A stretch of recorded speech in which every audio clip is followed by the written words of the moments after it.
Our whale sharks actually came from Taiwan, so about as far away as you can be from Georgia and still be on the same planet. So getting them here is an amazing story in and of itself, a tremendous logistical challenge. But those animals came, we flew them in a 747 and they came all the way from Taiwan to Atlanta.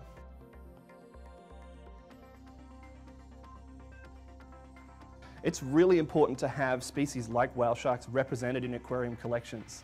So far we've had about 15 million people come through the Georgia Aquarium and see the whale sharks in Ocean Voyager.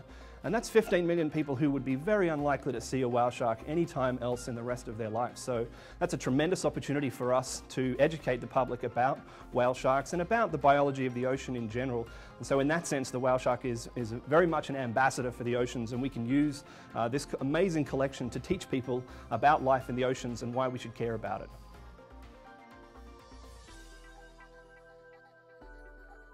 But our favourite place to go and study them is in Mexico, and particularly on the Caribbean side of Mexico, not far from Cancun, near the island of Isla Mujeres.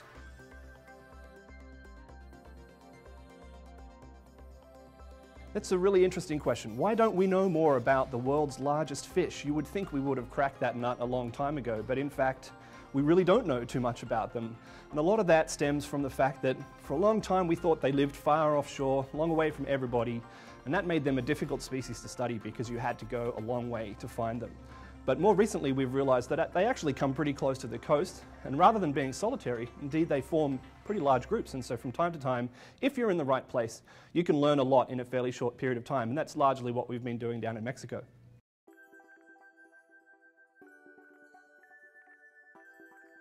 Well, you can imagine that taking a blood sample from a whale shark is not as simple as taking a blood sample from a person. It's not as though you can hand them a rubber ball to squeeze, and in fact even getting them to stop is really not possible. So for the most part you have to get the blood sample on their terms, and that means doing it underwater and doing it while you're swimming alongside them, and that makes it pretty seriously challenging to get that sample.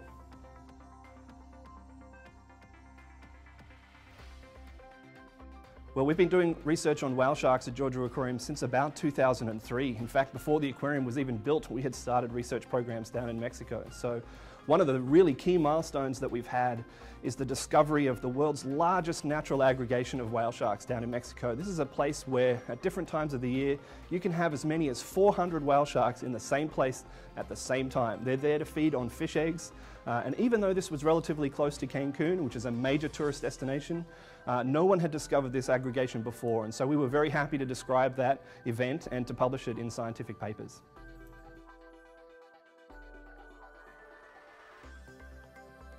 I've had a fairly non-traditional academic career, but working in an aquarium has just been the most amazing experience. Being part of the whale shark research projects here has been the privilege of my career. It's really an extraordinary species, and to go out there with a bunch of other creative and talented people and try to solve these tremendous challenges of how to study the world's largest fish out in the middle of the ocean, that's been a terrific experience for me as a scientist to be part of that. And it's always nice to know that everything that you're discovering is new, and every little piece that you add is another brick in that wall of information and knowledge that we're building about the whale shark, and that's really exciting for somebody like me.